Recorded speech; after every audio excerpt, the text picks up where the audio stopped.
Se mettre justement.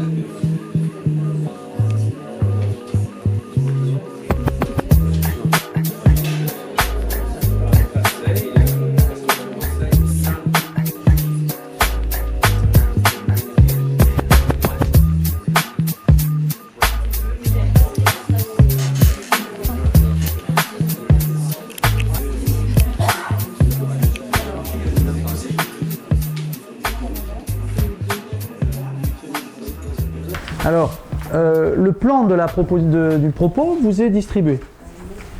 Je tiendrai donc un propos introductif très simple pendant 15 minutes à peu près. Donc vous excusez les raccourcis, les résumés. En 15 minutes, on ne peut pas rentrer dans les détails, on ne peut pas non plus faire une plongée profonde. Donc on en reste à des idées générales, mais néanmoins, j'espère éclairantes sur le sujet. À la fin de l'intervention, ou quand on se séparera tout à l'heure, je vous donnerai la totalité du propos que j'ai mis en forme écrite, et donc vous pourrez repartir avec. Voilà. Hein, ça permet d'être complètement détaché et en même temps attentif à ce que nous pourrons créer ensemble. Bien, donc vous aurez et le plan maintenant et l'ensemble du propos après. Alors, je vous propose en fait, donc vous l'avez compris, une promenade dans l'univers des cartes et de la cartographie. Pour ce faire, nous verrons donc des images tout à l'heure, mais avant des images, il faut construire un raisonnement pour avancer un certain nombre d'idées autour de la carte et donc de la question du rapport des hommes à l'espace. À l'espace, non pas au sens spatial, mais à l'espace terrestre, bien sûr. Donc en fait, la réflexion qu'on va mener ensemble, elle est bien celle de la question du rapport à l'espace. Quelle est la conscience que nous avons de notre espace? Un espace vécu, dans un habitat, dans une commune, dans un département, dans une région, dans un état, dans le monde. Bref, on voit bien qu'on a plusieurs possibilités d'identification, on va en parler après. Le territoire semble objectif, là, naturel. On le vit, on le ressent. On est breton, on aime la Bretagne, ou on l'aime pas, peu importe. En tout cas, on le sent, le territoire est là. Et en même temps, ce territoire, qui paraît objectif, ne l'est pas tant que ça, parce que, évidemment, on projette sur lui un certain nombre de subjectivités personnelles, et en même temps, le territoire est toujours le produit d'un discours. Pour un indépendantiste, la Catalogne doit être un État. Pour un Espagnol étatiste, la Catalogne n'est pas un État, mais une région ou une communauté autonome. Et donc, les discours vont qualifier les territoires, vont qualifier les espaces et vont donc produire des sentiments, des représentations que l'on va avoir sur cet espace. Et donc, le territoire, l'espace est toujours, finalement, un enjeu de légitimation et en même temps un enjeu politique qui suppose des processus de construction de représentation.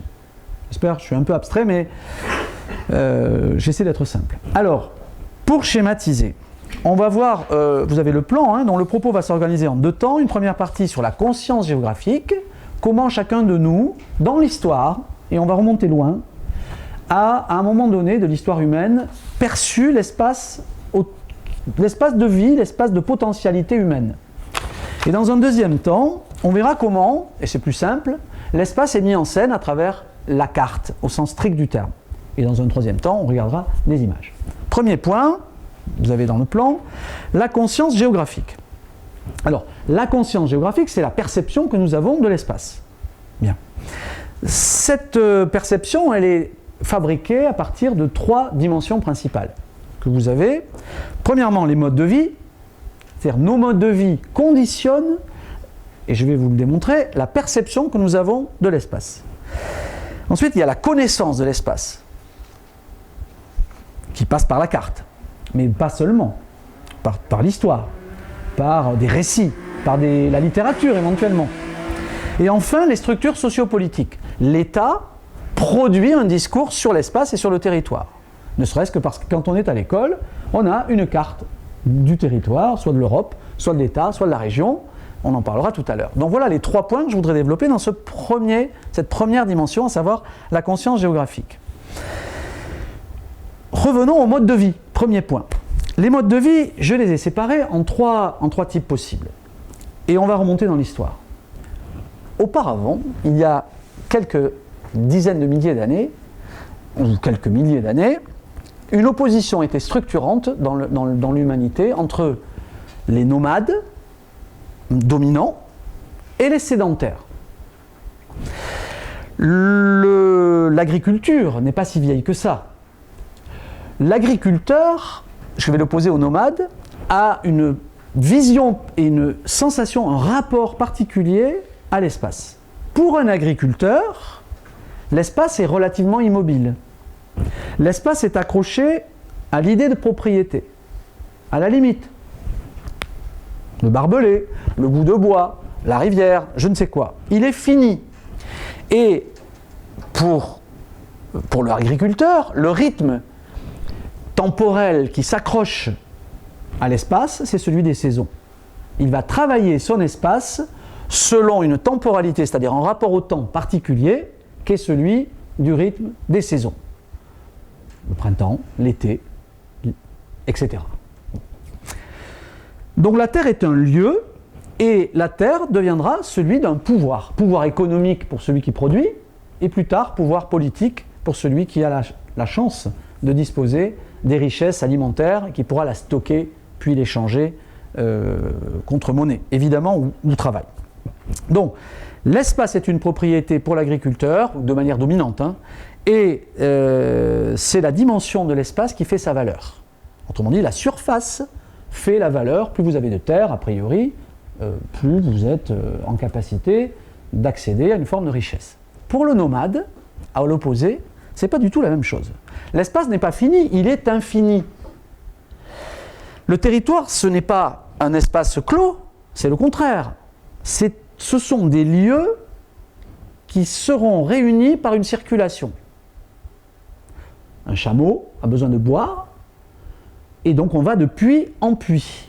Ce qui est important, ce n'est pas la distance métrique, c'est la distance en termes d'accès à une ressource vitale ici, pour le chameau, à savoir paître et s'abreuver, boire.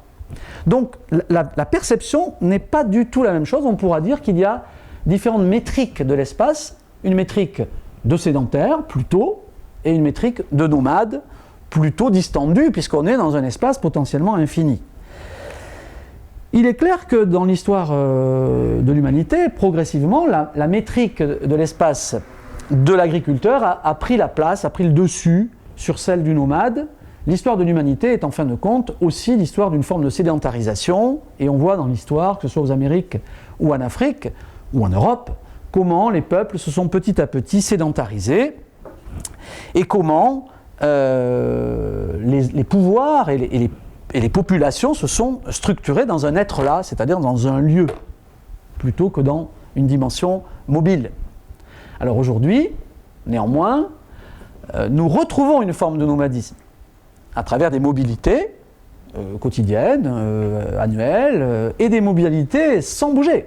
C'est-à-dire aujourd'hui, on a la capacité, grâce aux nouvelles technologies, de rentrer dans une forme de nomadisme, donc de virtualisation, et on pourrait dire presque de déterritorialisation, c'est-à-dire que dans nos vies courantes à nous, et je vais très vite, j'en suis désolé, mais d'une certaine manière, nous pouvons être ailleurs tout en étant là, et nous pouvons être là tout en étant ailleurs, moyennant quoi, on pourrait se demander s'il n'y a pas un retour du nomadisme, un retour, une revanche indirecte, inconsciente, du nomade sur le sédentaire. Voilà la première distinction. Deuxième distinction, je vais essayer d'aller plus vite, paysan citadin. Vous allez me dire, on a déjà vu l'agriculteur, mais ça c'est au sens de la sédentarité. Vous allez comprendre que entre le paysan et le citadin, il y a aussi une différence, parce qu'elle est plutôt moins sur l'espace que sur le temps. C'est que pour le paysan, le temps, on l'a dit tout à l'heure, c'est le temps saisonnier, donc c'est le temps naturel, alors que pour le citadin, l'urbain, mais n'oublions pas que les grandes civilisations ont toujours produit des formes d'urbanité, mais de manière dominante, les hommes sont restés ruraux pendant très longtemps. En France, par exemple, le passage 50% de ruraux, 50% d'urbains, c'est 1931. Donc c'est à ce moment-là qu'on est à l'équilibre. Aujourd'hui, on est de l'ordre sur un rythme qui est proche de 90% d'urbains et 10% de ruraux. Donc on voit bien que là, c'est la victoire de l'urbain sur le rural, ce qui change complètement, évidemment, qui change beaucoup de choses. Hein. On n'a pas le temps de rentrer dans les détails. En tout cas, pour le paysan, le temps qui rythme son espace, c'est celui des saisons, alors que pour le citadin, c'est un temps mécanique, c'est celui qui est sur les frontons des églises ou sur les frontons des mairies. Et d'ailleurs, ce n'est pas un hasard. Là où le maître des horloges est aussi le maître du pouvoir, et ce n'est pas un hasard que ce soit sur les églises et sur les mairies. Et donc, la perception du citadin, elle est liée à une métrique temporelle, enfin, c'est-à-dire à une perception du temps différente, et le citadin, il est aussi dans un espace, lui aussi, transterritorial, c'est-à-dire surtout dans les grandes métropoles, où finalement, on peut traverser New York et on va avoir Little Italy, Harlem. Donc Harlem, on est un peu en Afrique, à Little Italy, on est un peu en Italie, à Manhattan, on est un peu ailleurs, enfin bref. À Paris, vous voyez, vous avez des quartiers, vous avez l'impression d'être en Inde, parfois vous faites 200 mètres, vous êtes dans un autre pays. Et donc finalement, la ville est le lieu de tous les espaces concentrés. Alors que dans les campagnes, on est dans un espace qui serait caractérisé vraiment par un ancrage et quelque chose d'incarné, si vous voulez, véritablement. Bien. L'autre opposition, c'est producteur et marchand. Pour le producteur, il contrôle un espace, il produit quelque chose, et en fait, il y a un lien entre la production et la richesse et le contrôle. C'est celui qui produit. Le marchand, lui, il ne produit pas, il ne fait que, un peu comme le nomade d'ailleurs, transporter. Il prend et il va échanger, il va transporter pour vendre ailleurs. Donc la richesse pour le marchand, comme pour le nomade d'une certaine manière, naît de la circulation. Alors que pour le producteur, elle naît de la localisation. Donc on a une distinction dans la perception de l'espace entre le producteur localisé et le marchand, d'une certaine manière, plus proche du nomade. Voilà ce que je voulais... Alors, juste un exemple extrêmement intéressant à mon avis. Je vais dépasser, mais ça va aller, je pense. Regardez la colonisation britannique et la colonisation française. C'est magistral. Et je parle sous le contrôle d'un Britannique. Les Français, vous voyez que les Français, vous plongez dans l'inconscient français, il y a toujours une... Et c'est pareil pour les Bretons, il y a la terre, mais il y a la mer. On est un peu paysans, on est beaucoup paysans et potentiellement marins. Ce qui a donné une colonisation française en Afrique, aux Amériques ou ailleurs, qui était plus une colonisation d'occupation de territoire, de création d'un pouvoir politique, culturel, c'est-à-dire en gros il s'agissait de transplanter ailleurs les structures institutionnelles et culturelles et intellectuelles que nous avions en métropole. Voilà. Les Anglais, pas du tout. Les Anglais, ce sont des marins. Ils ont une vision beaucoup plus fine, beaucoup plus subtile, qui est beaucoup plus liée et au nomadisme et aux marchands que le Français. Pour tenir la Méditerranée, regardez, on va regarder juste la Méditerranée. Les Anglais sont devenus les maîtres de la Méditerranée, ce qui est un comble. Et comment ils ont fait? Eh bien, ils nous ont laissé creuser le canal de Suez, hein, et ils sont malins, ils nous ont laissé faire, et ils ont pris le canal. Comme si ça ne suffisait pas, alors c'est pas dans le bon ordre chronologique, mais ça n'a aucune importance. Ils ont pris Malte et ils ont pris Gibraltar. Ça suffit pour tenir un espace. Alors que nous, on construisait des écoles en Algérie, on ne faisait pas que construire des écoles d'ailleurs, on plantait des orangers au Maroc, on s'installait en Tunisie, et ainsi de suite.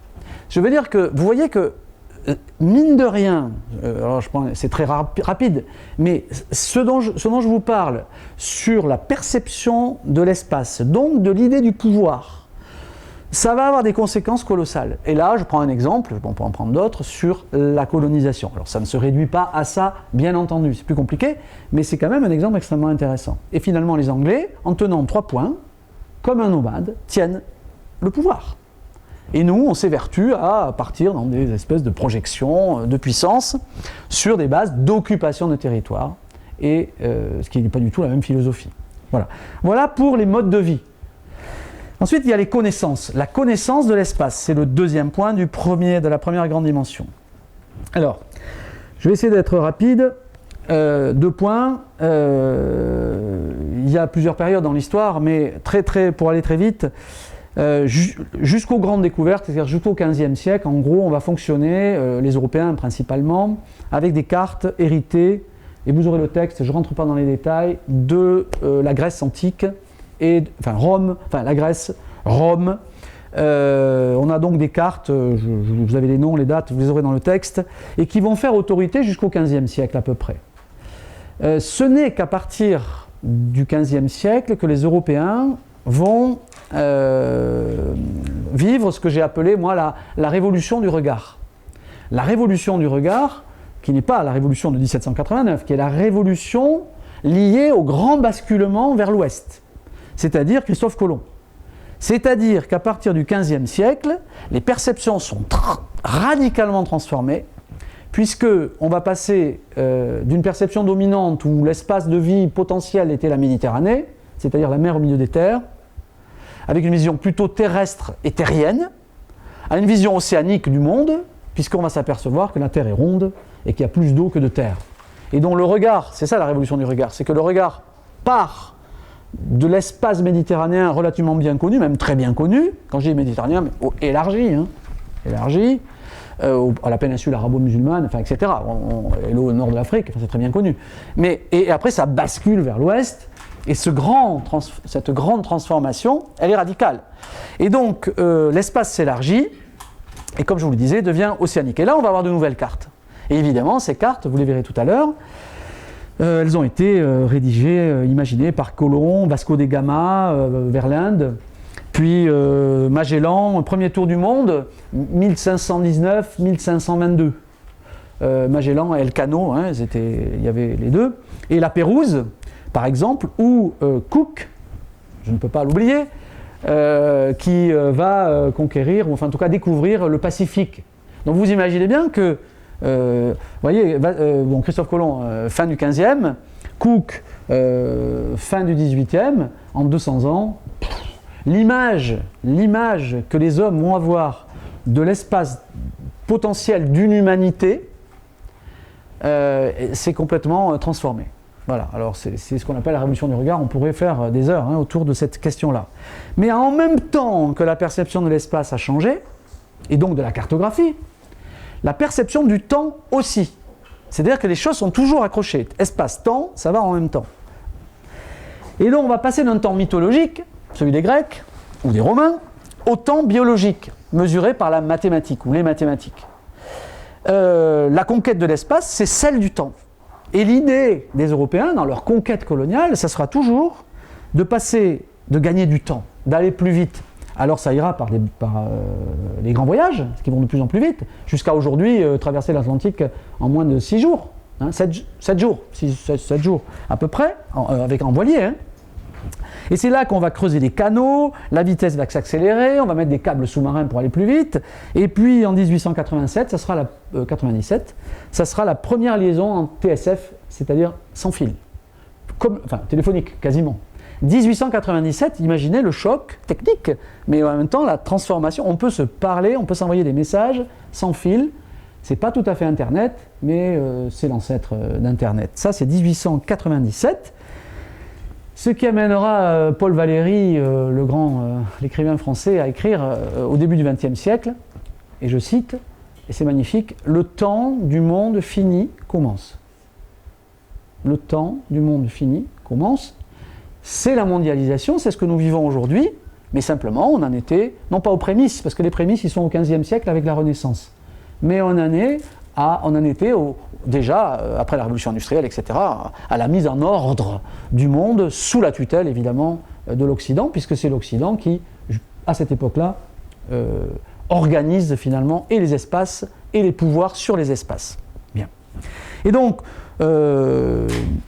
vous avez un deuxième point, cartographie et géographie, et je vais passer encore plus vite là-dessus, c'est que, bien évidemment, toutes ces découvertes ont été graphiquement répercutées à partir d'observations, mais des observations des grands voyageurs, mais aussi des commerçants, des colons, etc. Mais aussi, on retrouvera dans ces cartes des partis pris. de nombreux partis pris idéologiques. J'essaierai de vous en montrer quelques-uns tout à l'heure. Et la traduction de tous ces partis pris se fera à travers les tracés de frontières, c'est-à-dire que les Occidentaux vont construire le paysage des États que nous avons aujourd'hui avec des frontières lignes qui ne correspondent en rien aux vécus locaux et qui sont finalement des artifices géographiques, mais qui deviendront des réalités politiques qui sont encore là aujourd'hui. Et c'est ainsi qu'en Afrique, il suffit de regarder les frontières africaines pour comprendre qu'elles sont totalement artificielles, mais toutes les frontières sont artificielles, mais celles-là peut-être encore plus que d'autres parce qu'elles n'ont pas, je dirais, elles ne se sont pas construites dans une épaisseur historique sédimentée sur la longue durée, elles ont été imposées à un moment donné par des rapports de force, et donc elles sont particulièrement artificielles. Et c'est le moment où on fabrique ces États avec lesquels nous vivons aujourd'hui, c'est les moments où va se développer en Europe et en France en particulier, mais pas seulement, en Angleterre aussi, des sociétés de géographie. La première société de géographie, elle est à Paris, 1821. À Berlin, 1828. À Londres, 1830. Et à New York, en 1852. C'est le moment où l'honnête homme commence à avoir une culture géographique, ce qui n'était absolument pas le cas jusqu'alors. Troisième point de cette première grande partie, les structures sociopolitiques. Donc on a vu que les modes de vie transformaient la perception de l'espace. On a vu que les connaissances de l'espace, évidemment, apportaient un regard et fixaient des réalités cartographiées de ces espaces. Et vous vous doutez bien que les États eux-mêmes, qui se construisent au XIXe siècle en Europe, enfin déjà depuis quelques siècles, mais qui se fixent en Europe au XIXe siècle, mais depuis déjà bien avant, pour certains, l'Espagne, le Portugal, le 19e c'est plutôt la France, l'Angleterre, c'est déjà fait même un peu avant, 18e, et l'Allemagne, ça ne sera qu'au 19e, Bismarck. Et l'Italie, Garibaldi, même chose, fin 19e siècle. Donc on a les États qui s'inscrivent, et évidemment, ce que vont faire les États, c'est la question des structures sociopolitiques, c'est évidemment de fabriquer du sentiment d'appartenance. Voilà. Les États vont construire des référentiels spatiaux dans lesquels les individus devront s'identifier. Ils vont produire la fameuse carte de France qui va trôner dans toutes les salles de classe en France sous la Troisième République. Et pire que ça, puisque Sedan, on a perdu une partie du territoire, et donc on va avoir une carte de France, blanche ou bleue, enfin peu importe, et avec une tache noire, et la tache noire, ce sont les territoires qu'il faudra récupérer, et en 14, évidemment, les Français, enfin une partie vont se lever pour aller récupérer cette tache noire sur la carte qu'il faut réintroduire dans l'Hexagone, puisqu'il n'est plus tout à fait aussi complet qu'il le devrait, selon évidemment les logiques du pouvoir. Et donc, l'État moderne va cristalliser, si vous voulez, cette conscience géographique dont je vous parle, à travers des frontières, à travers l'homogénéisation des territoires, qui passe par la culture, c'est-à-dire parler tous français, et regarder vers Paris comme étant la capitale productrice de l'identité nationale, et elle va produire une mystique de l'espace, ce que j'appelle une mystique de l'espace, et la mystique de l'espace, c'est le nationalisme, c'est-à-dire et qui passe par le drapeau, par les défilés militaires, par tout ce que vous voulez, qui fait que la France se donne à voir à travers des symboles, comme l'Europe aujourd'hui se donne à voir à travers un hymne, un drapeau, une devise, et des frontières en mouvement permanent pour ce qui est de l'Europe. Voilà ce que je voulais vous dire de manière simple pour ce qui est de la conscience géographique. Ce qui m'amène à la deuxième partie, l'espace mis en scène. Ça va être beaucoup plus rapide parce que c'est beaucoup plus simple. Et les cartes parleront d'elles-mêmes. L'espace, il est mis en scène. 2 points, carte et réalité. J'ai mis, pour m'amuser, dialogue, costume et décor. Et en fait, c'est la technique. Les cartes sont évidemment multiples sur une même réalité. On peut faire donc une infinité de cartes avec des critères de représentation différents pour parler de la même réalité. Alors, je vous montrerai quelques exemples après, rapides, mais ça, c'est vraiment l'idée principale. Et donc, quels sont les éléments sur lesquels le cartographe peut jouer ? L'échelle. Il est clair qu'une carte au 1 millionième est beaucoup moins précise et donne moins de détails qu'une carte dite d'état-major, c'est pas un hasard, au 25 millième, et qui permet évidemment de repérer n'importe quel bicoque au milieu d'un bois. Donc, vous voyez bien que la carte, si on choisit une échelle ou une autre, va donner à voir ou à ne pas voir. Donc par rapport à la réalité, l'échelle est vraiment un indicateur majeur. Mais ce n'est pas tout. Il n'y a pas que l'échelle. Il y a aussi évidemment les choix d'informations. Qu'est-ce qu'on fait apparaître dans la carte? Les routes, les surfaces agricoles, les deux, les puits, ou pas, les petites routes, les grosses routes, enfin bref, on peut changer. C'est-à-dire qu'on va faire apparaître telle ou telle chose selon l'usage que l'on veut avoir de la carte. La symbolique, mais aussi les seuils catégoriels. Les seuils catégoriels, c'est extrêmement intéressant. C'est par exemple sur les cartes électorales, vous pouvez faire dire à peu près n'importe quoi à une carte électorale du moment que vous changez les seuils électoraux. C'est-à-dire vous pouvez dire, voilà, on va représenter les votes, la votation des Français selon des seuils, on va dire de 0 à 20, de 20 à 50, puis au-dessus de 50. Alors là, au-dessus de 50, on ne sait pas, on sait qu'on est au-dessus, c'est tout, c'est pas très détaillé. Donc voilà, ces seuils catégoriels, selon les choix que l'on va opérer, nous diront ou ne nous diront pas la réalité. C'est comme une statistique, on lui fait dire à peu près ce qu'on veut. Et donc la représentation en sera évidemment transformée. Ça, c'est pour le premier point. Dialogue, costume et décor, ce sont les éléments techniques. Et évidemment, il y en a d'autres. Hein. On va les voir. Enfin, je voulais terminer le propos introductif, si je puis dire, sur les fonctions sociales de la cartographie. Et j'ai appelé ça « Quel scénario ?» Finalement, si on résume tout, à quoi servent les cartes? Elles ont une fonction, triple fonction. Alors, on pourrait en rajouter une fonction symbolique, bien entendu, mais elles ont 3 fonctions principales. Fonction économique. La carte, les cartes jouent un rôle majeur dans l'objectivation, c'est-à-dire la réalité d'économie, de structure de production, de richesse, etc., que l'on va donner à voir à travers des cartes. Et l'exemple, c'est les politiques d'aménagement du territoire, alors qui sont à mi-chemin entre l'économique et le politique. Mais on sait bien que la DATAR, par exemple, en France, a développé un certain nombre de stratégies. Je vous montrerai des cartes tout à l'heure. J'en ai pris 2 contradictoires, vous allez voir, ça ne donne pas du tout le même effet. C'est toujours la DATAR. Un scénario sombre, un scénario optimiste. C'est la même réalité, mais on n'a pas du tout le même ressenti à la sortie.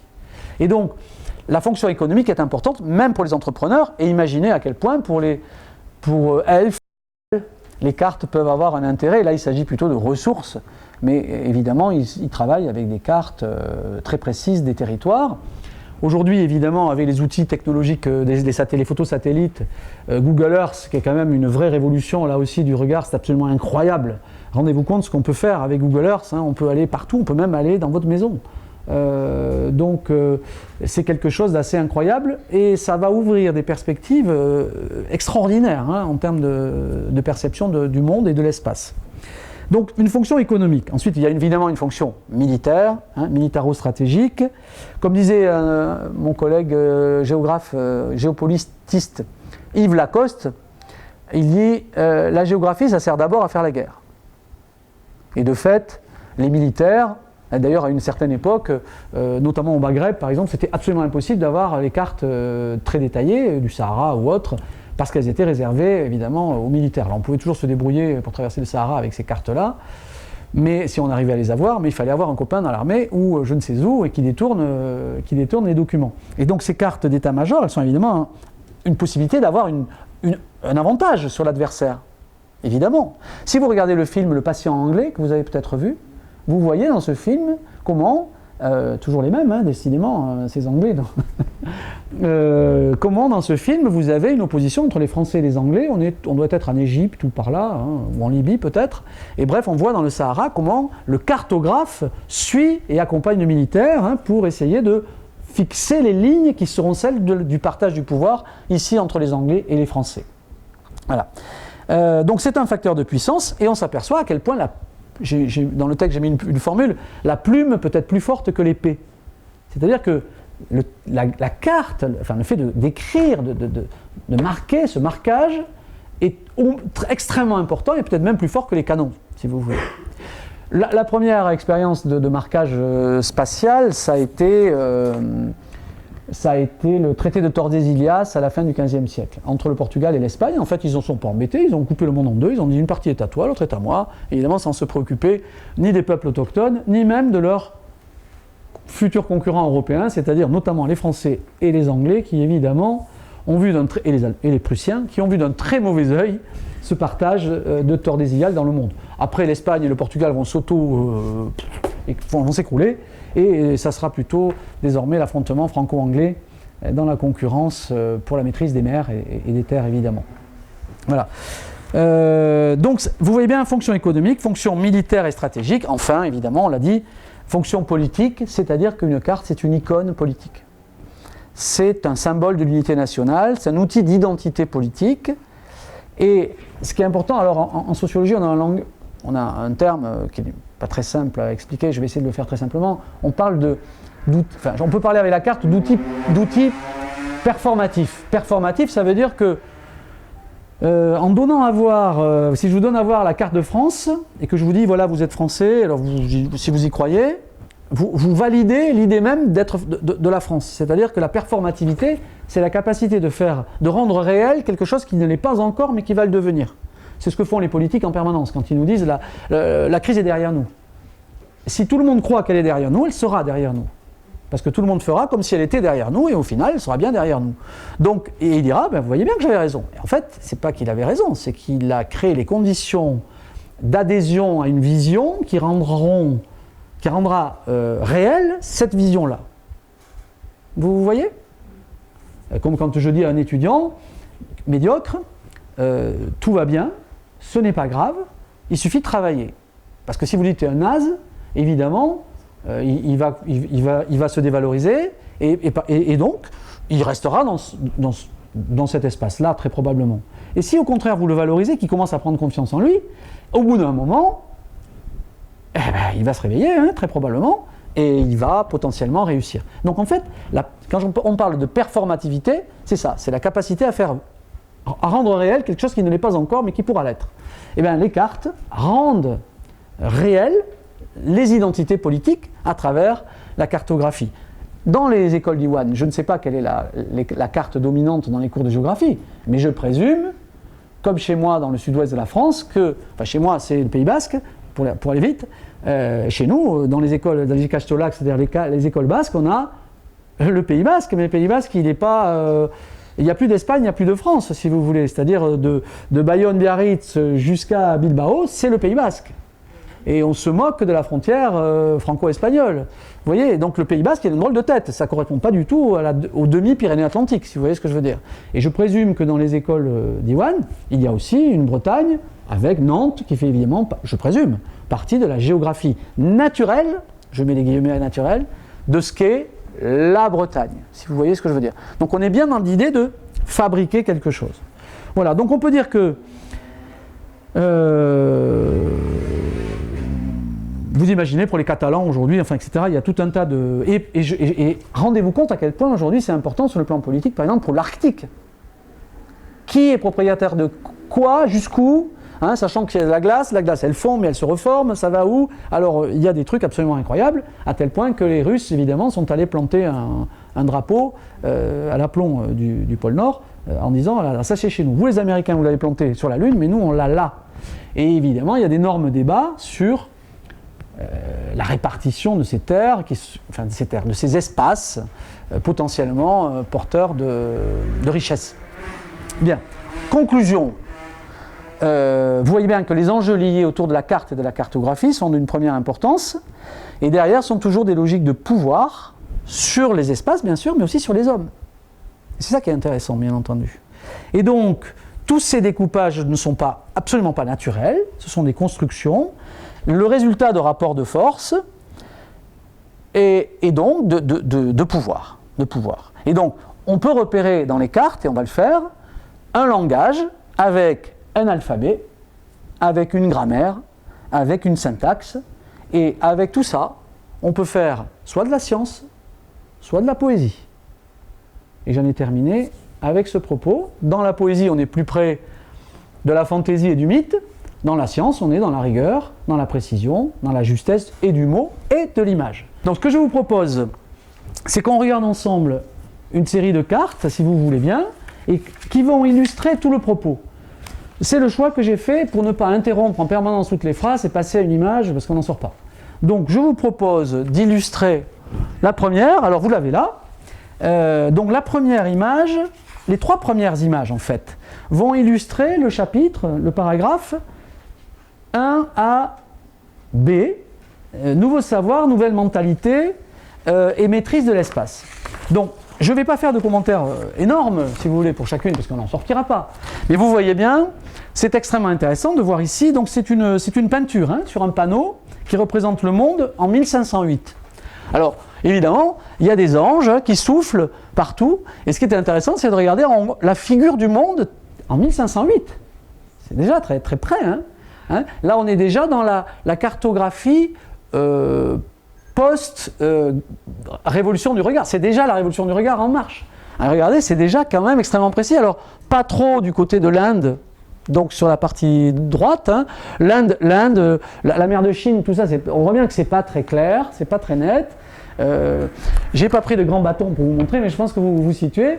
Je trouve que c'est une très très belle carte. On voit l'Amérique du Sud, enfin on voit le Brésil ici, et puis de l'autre côté, on a quand même une vision assez précise. Vous voyez bien des terres, beaucoup plus que des mers, qui sont encore relativement incertaines par rapport évidemment à la cartographie actuelle. On peut passer à la 2, je vais vite, parce qu'il y en a 23. Ici, vous avez une carte assez magnifique qui date donc du XVIe siècle, carte nautique de l'Amérique méridionale, et donc en gros le Brésil. Et donc, ce qui est intéressant, c'est, vous voyez quand je vous parlais de la grammaire, de la syntaxe et de l'alphabet, c'est que là vous avez des choix qui ont été faits avec des symboles. Ici, des hommes qui ramassent je ne sais quoi, du bois, et on voit des oiseaux, des perroquets, des Indiens, et puis des bateaux qui sont là, évidemment c'est les nôtres, enfin sans doute les Portugais. Mais cette carte est formidable, c'est-à-dire qu'elle est à la fois extraordinairement belle du point de vue pictural. On rêve d'une certaine... Enfin on rêve, on peut cauchemarder aussi. On rêve et on cauchemarde à la fois. Et en même temps, elle traduit assez bien, vous voyez, l'exploration qui s'est faite petit à petit dans cette période absolument incroyable qu'a été la Renaissance et tout ce qui a suivi avec des grandes découvertes. Alors on y voit aussi des animaux assez étranges, mais évidemment, mettez-vous dans la tête des conquistadors qui ont débarqué là, et évidemment des Indiens qui ont vu débarquer les conquistadors. Voir le film Aguirre ou la colère des dieux, qui est absolument sublime. On peut passer à la phase 3. Je n'ai pas pu m'en empêcher, il faut bien aller à Istanbul de temps en temps. Et donc, évidemment, une carte de Constantinople qui date donc de 1420. Si vous allez à Istanbul aujourd'hui, je pense que vous allez avoir un malaise si vous devez reconnaître cette carte. On y voit donc la Corne d'Or, c'est ça, et puis le Bosphore qui part en haut à droite et qui va rejoindre évidemment la mer Noire, enfin en tout cas le début. Donc à l'est, si je puis dire, c'est-à-dire sur la partie asiatique, il n'y a pas grand-chose, quelques cahutes. Et puis il y a évidemment le palais de Topkapi, c'est ça, je ne me suis pas trompé. Et puis ce qu'on appelle la vieille ville, là où les touristes vont quand ils vont à Istanbul. Et si vous êtes allé à Istanbul, il est assez probable que vous soyez allé dans cette zone. Là, on est en 1420, puis reproduit en 1485. Et c'est encore une représentation assez magique de l'Orient. Pierre Loti, plus tard, en aura encore une autre représentation. Donc tout ça pour vous montrer, et j'aurais pu en donner 50, comment, voyez, les savoirs, les mentalités vont progressivement donner à voir le monde dans lequel on va pouvoir traverser, dans lequel on va pouvoir se projeter. On continue, alors là, on change de décor, si je puis dire. On va passer dans la partie, toujours la première partie, mais le grand C sur les structures sociopolitiques, et plus spécifiquement sur l'État moderne. Le petit 2 du grand C. Alors là, on va plonger dans les visions plus contemporaines du monde, et des visions qui sont politiques. Évidemment qu'elles sont politiques. Ici, vous avez une vision australienne. L'Australie est au milieu. Ça, c'est la planète telle qu'elle est vue par un Australien.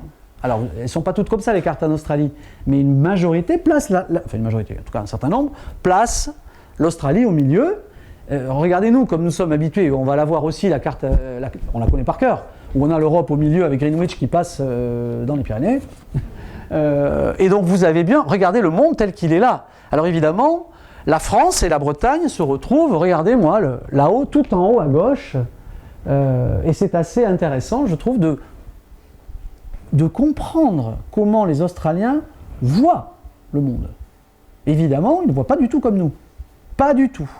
C'est la même chose pour les Chinois, je ne sais pas si je vous ai mis la Chine, mais la Chine c'est la même chose, la Bretagne ça ressemble à la Nouvelle-Guinée, Papouasie pour nous. Hein. C'est-à-dire c'est tout au bout, un bout du bout. Et donc forcément, ça va conditionner les logiques commerciales, les perceptions politiques, etc. et militaires. Quelle est la portée d'un missile nucléaire pour dézinguer un pays? Et donc évidemment, voilà. Et les routes maritimes, etc. On peut y aller. Alors là, c'est l'Empire britannique. Décidément, je ne savais pas que vous seriez là, mais vous avez été à l'honneur. Et ça nous coûte, hein. Plaisante. En 1886, c'est l'Empire britannique. Là encore, je l'ai mis parce que l'iconographie est formidable. Elle est sublime. Enfin, si l'on peut dire, hein, on est dans la logique coloniale, bien entendu. Mais on a ici quelque chose d'extraordinaire. Donc c'est à la British Library.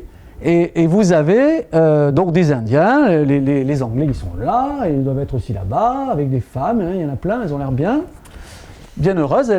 C'est le paradis. Il y a une image du paradis, et il y a évidemment l'Empire britannique que vous avez donc coloré en rouge, enfin légèrement rouge. On y voit évidemment l'Angleterre, et puis aussi l'Afrique du Sud, l'Australie, l'Inde, et puis une bonne partie, enfin en tout cas toute l'Amérique du Nord. Voilà, on est en 1886. Quand je vous disais tout à l'heure que une carte peut donner à voir plein de choses pour parler de la même réalité, je pense que là, on le voit très bien. On peut continuer. Ici, c'est la vision du monde océanique. Quand on regarde la planète, vous voyez, vous avez le ratio, hein, la superficie, c'est 510 millions de kilomètres carrés, et l'eau, la mer, c'est 71% de l'espace, c'est-à-dire donc 361 millions de kilomètres carrés. Et ça, c'est le résultat du XVIe siècle, XVe et XVIe siècle. Avant, c'est pas ça, c'est le bassin, pour nous, hein, et pas grand-chose d'autre. Voilà. On peut continuer. Vue de Chine. Donc ça, c'est un vrai atlas chinois. Hein, donc, Europa Zoo, Asia Zoo, America Zoo. Et donc, on voit bien que du point de vue commercial ou militaire, quand on est en Chine, de fait, le partenaire naturel via maritime, c'est évidemment la côte ouest des États-Unis. Quand je dis côte ouest, c'est vraiment le Pacifique. Hein. Donc, c'est-à-dire San Francisco, Los Angeles, enfin, etc. C'est par là que ça arrive. Alors que pour nous, évidemment, c'est plutôt New York, spontanément. On est de l'autre côté. Donc, évidemment, ça a un impact colossal. D'ailleurs, aux États-Unis, hein, depuis des années, depuis une vingtaine d'années, l'activité, elle est partie à l'ouest. Hein. Plein ouest, plein Asie. Hein. C'est quand même la moitié de l'humanité sur le plan démographique. On peut y aller. Merci, hein, heureusement que tu es là. Ça, c'est la vision vue de l'Antarctique. Donc, depuis le bas. Depuis en bas. Donc on a l'Arctique c'est en haut et l'Antarctique c'est en bas. Donc vous voyez, on est dessous quoi. Et voilà le monde. Ça c'est l'équateur. Alors c'est très intéressant. On s'aperçoit qu'il y a très peu de terres émergées en dessous de l'équateur. Mais l'essentiel est au-dessus. Hein, puisque là là c'est l'Afrique du Sud, hein, c'est le Sud. Vous voyez l'Australie bien sûr, une bonne partie de l'Amérique du Sud. Et puis c'est tout. Tout le reste c'est l'hémisphère nord. Donc ça aussi, c'est une vision complètement originale et extrêmement intéressante. Alors, rapidement, le monde vu de Russie, c'est celle que vous avez peut-être eue, le complexe de l'encerclement. Les Russes, vous voyez, alors là, on voit bien jaune, hein, la graphie, et on voit bien l'idée de l'encerclement avec... alors, il faudrait rentrer dans les détails, on n'en a pas le temps, hein. Mais c'est une carte récente, je ne sais plus la date, je ne l'ai pas notée, en tout cas c'est contemporain. Donc on a bien l'idée que la Russie pourrait être potentiellement menacée, si vous voulez, par l'ouest, hein, évidemment, et potentiellement on voit les lignes de front dans le sud-est de l'ancienne URSS, c'est-à-dire dans les pays dans l'Asie. Hein, l'Asie. La carte du bas, vue de Géorgie, on laisse tomber, c'est trop compliqué. On va passer au suivant. Et puis bon, ça c'est notre carte, sauf que l'Atlas est vieux, puisque l'Europe ne s'était pas élargie, mais c'était la plus parlante mais celle-là, on la connaît par cœur. Hein, on l'a matin, midi et soir. Ok. C'est pas terminé, bien sûr. Mais moi, je ne me lasse jamais de regarder les cartes. Mais il va falloir avancer. Alors ça, c'est un peu plus technique. On passe à la deuxième partie.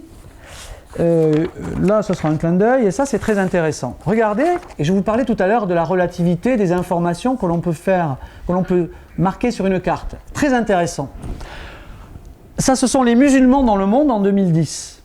Et regardez combien, quand on regarde cette carte, ces deux cartes, on a une vision complètement différente. Si vous regardez celle du haut ou celle du bas.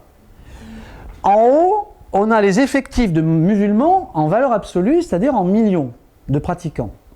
En bas, en pourcentage par rapport à la population.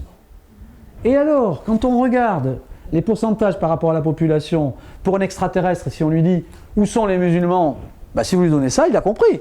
Ils sont en Afrique et dans la péninsule arabo-musulmane. C'est clair. Si vous regardez en quantité, en valeur absolue, c'est l'Asie. Premier pays musulman, c'est l'Indonésie. C'est l'Indonésie, 150 ou 100, je ne sais plus combien, 60 millions de musulmans. Et donc on voit bien, et cette carte je la trouve extrêmement intéressante, parce que là, elle démontre que selon le critère qui va être retenu, la valeur absolue ou le pourcentage par rapport à la population, on va évidemment avoir une vision stratégique complètement différente de ce que certains considèrent comme un péril, ou de ce que d'autres considèrent simplement comme une information sur la religion. Et là, vous voyez bien que quand vous êtes conseiller du prince, selon les cartes que vous lui apportez, vous pouvez déterminer une politique militaire. Imaginez que vous êtes aux États-Unis, vous dites voilà, on a une menace qui vient des musulmans. Si vous sortez ça, vous allez placer vos bâtiments ou vos satellites en observation plutôt dans cette zone ou dans l'autre, enfin selon l'information que vous avez. Mais ce n'est pas la même logique. Hein. Donc voilà, là on a donc une idée extrêmement intéressante. Et puis un petit clin d'œil, toujours sur ce chapitre-là, pour s'amuser. On peut faire des cartes avec tout et n'importe quoi. Ici, c'est une carte sur la manière dont on mange. Et alors, j'ai trouvé ça plutôt amusant. C'est-à-dire qu'on peut manger debout, à table, sur une table basse ou par terre. Et donc, vous avez les pays qui sont cartographiés en couleurs selon la manière de manger. Et on s'aperçoit que finalement, il y a des aires culturelles alimentaires qui déterminent, de manière évidemment plus ou moins définie, les techniques des arts de la table. C'est amusant, je trouve. Voilà. Et vous partez au moment de manger, c'est bien en anglais, je vous remercie. je sais bien, vous allez au théâtre. Merci beaucoup en tout cas. À la prochaine. Enfin, si vous voulez bien, ça va? On peut continuer? Il nous reste 11 documents qui vont glisser dans la dernière partie, la toute dernière, la fonction politique de l'espace mise en scène, c'est-à-dire la fin. Alors, on a là, ce sont des anamorphoses. Ça, c'est très intéressant. Les anamorphoses, c'est peut-être là qu'on a les cartes les plus intelligentes. C'est-à-dire qu'on va représenter une carte non par la métrique spatiale, c'est-à-dire par le kilomètre carré, ou le mètre carré, ou le million de kilomètres carrés, c'est-à-dire pas par la surface, mais par un indicateur que l'on va choisir. Ici, c'est une anamorphose de la population mondiale entre 1950 et 2050, avec des projections. C'est-à-dire qu'on va avoir la représentation ici, par exemple, de l'Asie, vous voyez là, proportionnellement à la quantité de population. Et donc vous la retrouvez par rapport à la population mondiale. Et donc on voit bien qu'il n'y a pas trop de différence. Par contre pour l'Afrique, le taux de natalité est très fort en Afrique, et sauf catastrophe sanitaire majeure qui amènerait 50% de la population à disparaître, les projections donnent, vous voyez, par rapport à 1950, déjà 2015, et là les faits, enfin les chiffres sont valides. Sur 2050, c'est une projection, mais on voit bien qu'on est 9% l'Afrique en 1950 de la population mondiale, 16% en 2015, 25 et quelques pourcents en 2050. Donc c'est dire en matière de stratégie de développement, de ressources alimentaires, de consommation énergétique, de stratégie militaire, bref, politique, qu'il va falloir sérieusement compter avec ce continent, sous réserve qu'il parvienne à se développer et à exister sur la scène internationale comme le font de plus en plus des Asiatiques. Et vous voyez au contraire, par contre, une relative régression des pays de l'Europe. L'Europe c'était 21%, ça ne sera plus que 7% de la population mondiale. Et donc on a là une anamorphose. Vous voyez, l'Europe n'est plus représentée par rapport à sa surface, qui devrait ne pas changer a priori, mais par rapport à sa population. Voilà. Et si on multipliait les anamorphoses sur à peu près tous les sujets, si j'étais chef de l'État, c'est ça que je voudrais. Ce n'est pas évidemment les cartes habituelles. Il faut demander des anamorphoses. Les anamorphoses, c'est ce qui donne la réalité ici sur le plan démographique, mais on peut prendre ça avec la consommation de cocaïne, 2 litres de vin, j'en sais rien moi, le nombre d'heures de sommeil, enfin vous pouvez prendre tous les critères que vous voulez et vous représentez le monde avec ces critères-là. Ça s'appelle une anamorphose. C'est très difficile à faire, mais c'est magnifique. Alors, pas forcément dans le temps. Hein. Celle-là, il y a une projection, il y a la prospective, mais autrement, pas du tout. Hein. Pas nécessairement. D'ailleurs, vous allez en voir d'autres anamorphoses qui sont tout à fait intéressantes. Regardez celle-là. Celle-là, vous la connaissez peut-être. C'est une anamorphose de la France en temps de transport, en train. C'est-à-dire que vous avez derrière, vous voyez bien la France géographique, la carte de France, et vous avez la représentation rouge, c'est le temps de trajet depuis Paris. En TGV. Alors, ici, je pense que ça intègre, ça doit intégrer, en temps de transport, oui, ça intègre la nouvelle, c'est ça, ça intègre, on est à 1h30 de Paris, hein, donc ça intègre la nouvelle ligne TGV, donc c'est une carte récente, qui date de 2016, et donc on voit bien que, vous voyez, regardez comme Marseille est près de Paris, et à contrario, combien, si vous vous situez ici, dans le sud des Pyrénées, enfin dans l'Ariège, excusez du peu, mais vous en avez pour un moment. Hein. Vous êtes à plus de 6 heures. Voilà. Autrement dit, la distance géographique n'est évidemment pas la même chose, spatiale, n'est pas équivalente à la distance réelle de temps de trajet. Là, on a une autre anamorphose en temps de trajet. On peut passer à la suivante.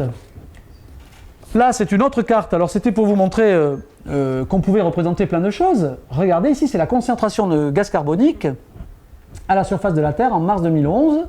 Et les zones rouges étant celles où vous avez le plus de CO2.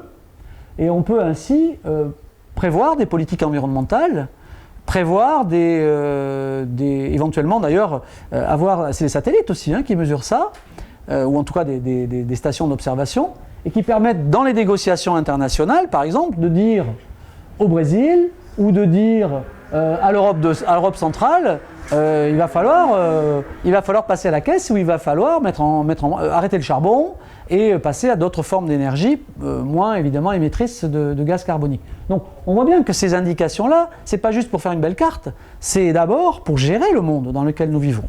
Voilà. Une autre petite anamorphose, on ne peut pas s'en lasser, hein.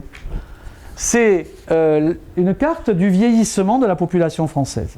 Et là, on voit bien, plus on va vers le rouge, plus la population vieillit. On le voit dans le centre de la Bretagne, hein, une partie de l'ouest. On le voit chez moi dans les Pyrénées, ici.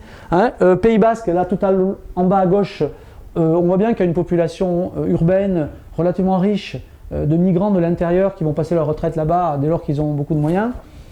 Qui s'installe dans le pays de la côte basque, et donc la population est relativement jeune. Par contre, dès que vous arrivez vers Hautes-Pyrénées, sud des Hautes-Pyrénées, puis le sud de la Haute-Garonne et une partie de l'Ariège, là, surtout le sud de la Haute-Garonne, on va avoir une population très vieillissante, et ça se voit, elle est rouge, et puis en plus, elle est importante. Donc vous voyez la déformation qu'on va avoir par rapport à la carte ici, je dirais classique. Voilà. Une anamorphose de plus. Encore, on va continuer. Parce que je vais vite. Hein. Les principaux... Alors ça, c'est très intéressant. Ce sont les détenteurs... Alors vous voyez d'autres représentations graphiques en bâton, avec des chiffres, ou des pourcentages ici, des chiffres. C'est la dette américaine en 2011, et quels sont les principaux pays détenteurs de la dette. Alors vous doutez bien, à partir du moment où vous avez ces chiffres en tête, vous voyez bien que la Chine...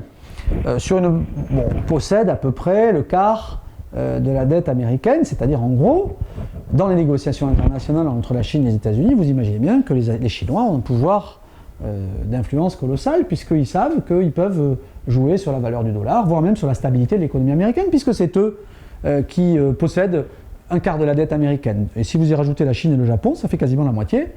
Donc c'est quand même beaucoup. Voilà. Donc après, vous retrouvez les autres pays. Et je trouve que c'est encore une autre vision du monde qui permet de comprendre les rapports de pouvoir entre les puissances.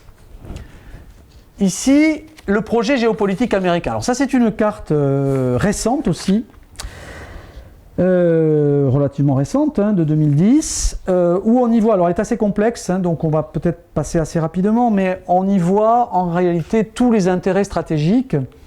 Les interlocuteurs stratégiques, c'est l'Union européenne. Par exemple, là, ici, vous avez une flèche, là il y a écrit « pas de duopole russe-chinois », c'est-à-dire que les Américains veulent empêcher, voulaient, dans les années 10, voulaient empêcher le rapprochement entre la Russie et la Chine pour éviter d'avoir un potentiel front diplomatique asiatique unifié. Donc en fait, en vertu de la formule diviser pour mieux régner, il est clair que les Américains doivent maintenir une fracture, si je puis dire, en Asie. Voilà. De même que l'Europe, une Europe trop forte, pourrait potentiellement déranger les Américains, etc. etc. Vous voyez, par exemple, sur le Canada, donc est en vert en haut, il y a écrit, je ne sais pas si vous arrivez à lire, intégration économique et stratégique, donc il y a bien un accord commercial entre le Mexique, les États-Unis et le Canada, mais il y a aussi des intérêts divergents et donc les rivalités sur l'Arctique, puisque n'oublions pas que, regardez, tout en haut, enfin ici, vous avez l'Alaska, ça ce sont les États-Unis, ça ce sont les Canadiens, mais attention, ils sont rivaux pour le contrôle du passage de l'Arctique, et là, il va falloir surveiller ça de très près, parce que dans les prochaines années, ça sera un enjeu majeur. Et ça va toucher les Canadiens et les Américains. Mais pour l'instant, ils sont d'accord. Mais ne vous inquiétez pas, les bases militaires sont en train de se préparer. Voilà. On peut continuer. Plus simplement, on pourrait passer une heure là-dessus. Vous avez ici, alors il vous manque, je ne sais pas ce qu'il manque, non pas grand-chose, c'est la répartition de la population américaine par appartenance ethnique. Et là, dans la durée. Vous avez en bas 2010 jusqu'à 2050, regardez, si on prend les hispaniques, alors vous avez les blancs en bas, mais regardez, ça va décroître en pourcentage.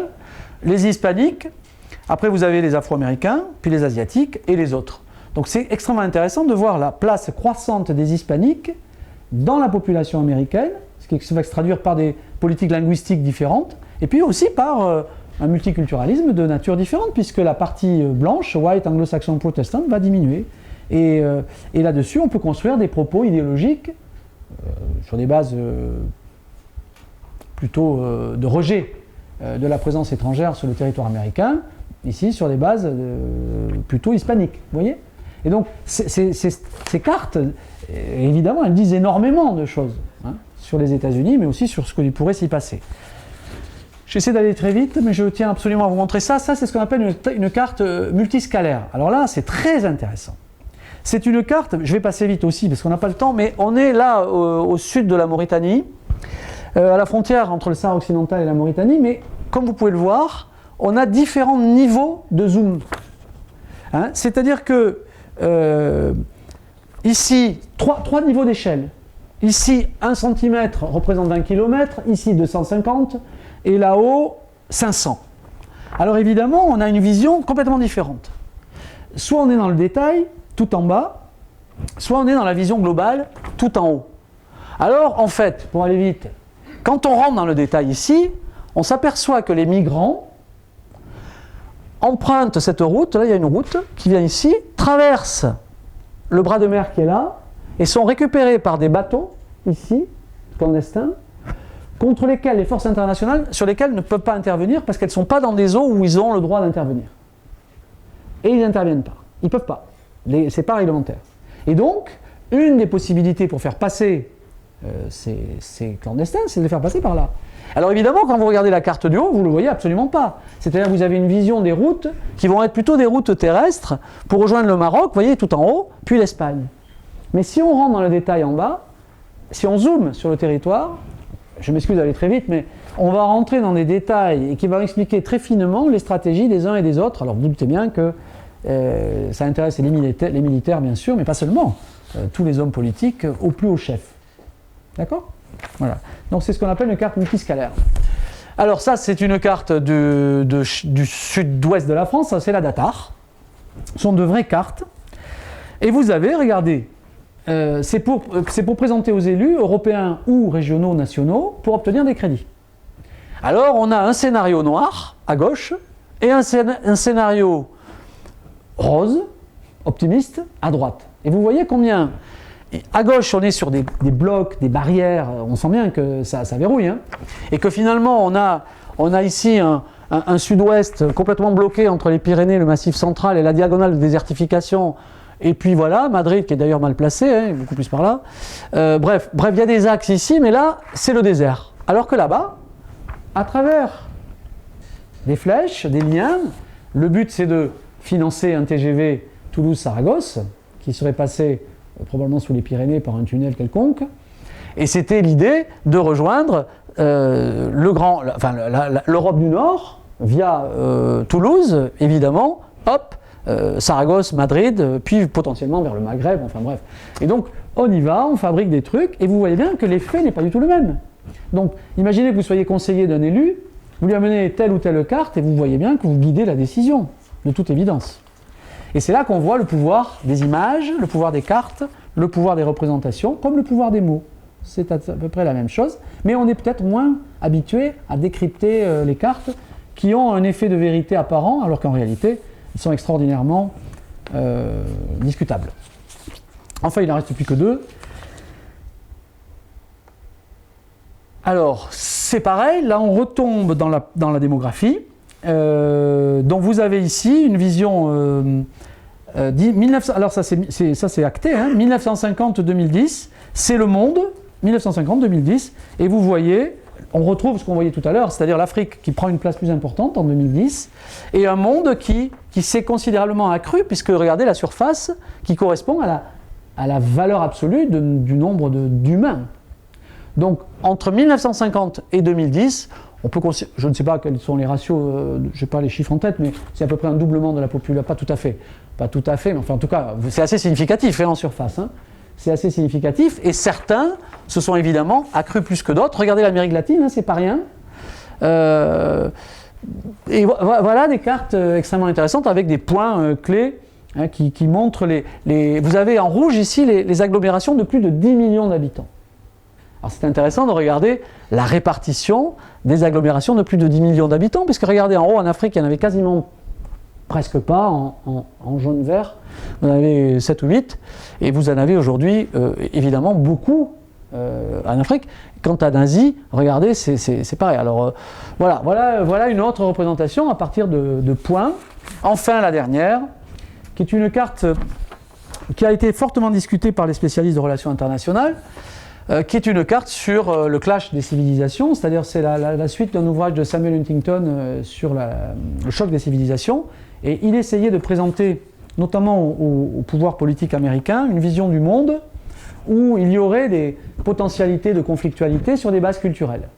Et il a produit cette carte qui est une présentation du monde pas du tout sur les ressources, pas du tout sur la capacité nucléaire ou la capacité en armement ou l'économie ou le PIB, enfin pas du tout ça, mais les cultures.